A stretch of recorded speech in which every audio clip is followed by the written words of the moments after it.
Questão 39 do vestibular 2020 UFMS. Durante uma demonstração sobre os efeitos das dilatações foram colocados em reservatórios iguais de dimensões 0,8 metros, 0,2 e 0,3 metros, dois tipos de líquidos inflamáveis, que preencheram completamente os reservatórios e que, quando foram acondicionados, estavam a uma temperatura de 15 graus Celsius.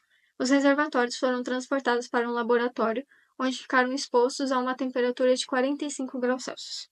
Conhecendo os coeficientes de dilatação volumétrica dos líquidos, sendo o de A 1,4 vezes 10 a menos 3 e o de B 1,3 vezes 10 elevado a menos 3, e desconsiderando a dilatação do reservatório, é correto afirmar que o ocorrido nas dilatações sofridas pelos líquidos A e B foi.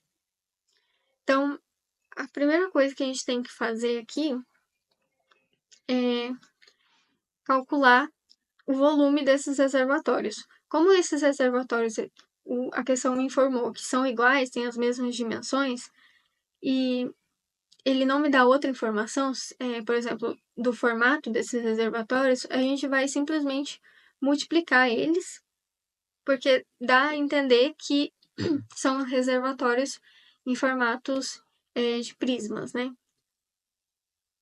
Então, vamos colocar aqui, inclusive, está em metros, que já é o sistema correto, não preciso transformar nada.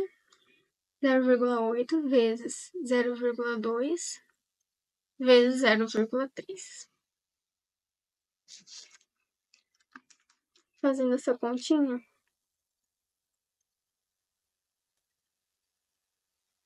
vai me dar 0,048. Só que a gente está falando de metros, né? E é volume. Então, 0,048 metros cúbicos. Agora, passando isso para litros, a gente vai repetir o 0,048. E como está metros cúbicos, aqui, vezes 10 ao cubo litros. Ele dá os coeficientes. A outra coisa que a gente pode calcular aqui é a variação da temperatura, né? Ele me deu a temperatura final e me deu a temperatura inicial.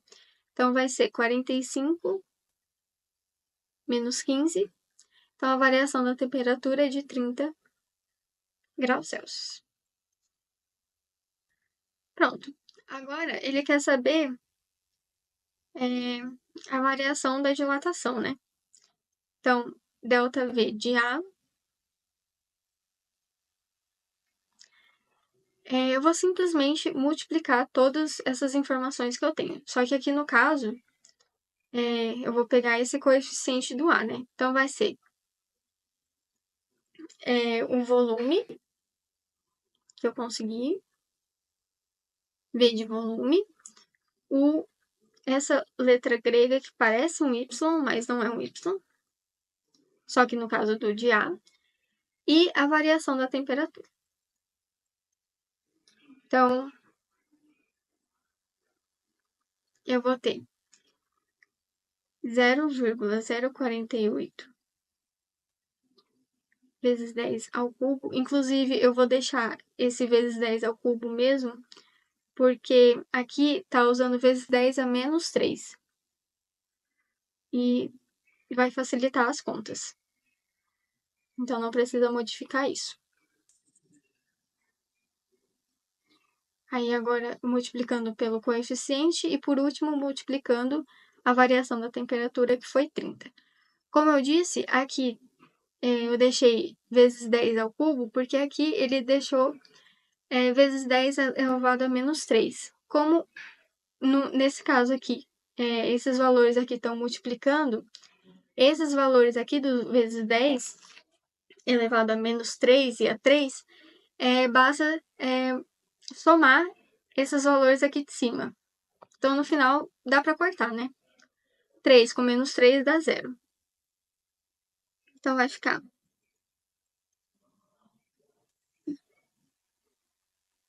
vou fazer essa continha.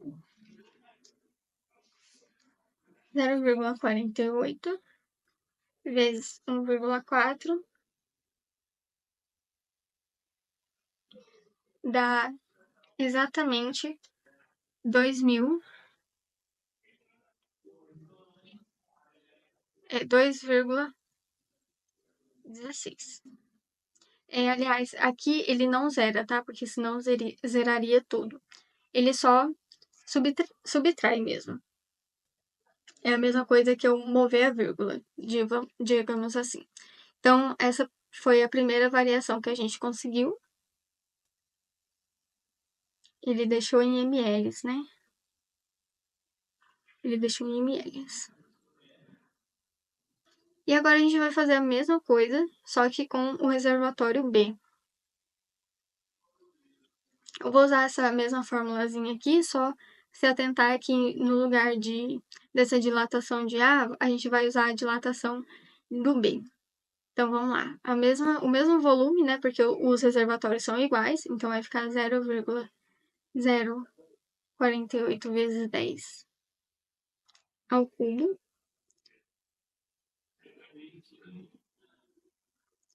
E o coeficiente da dilatação do B é 1,3 vezes 10 a menos 3.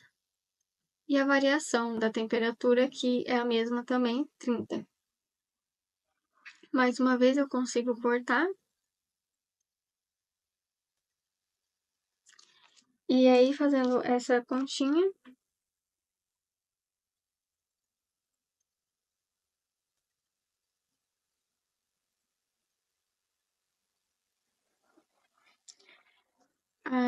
chegamos no valor de 1,872.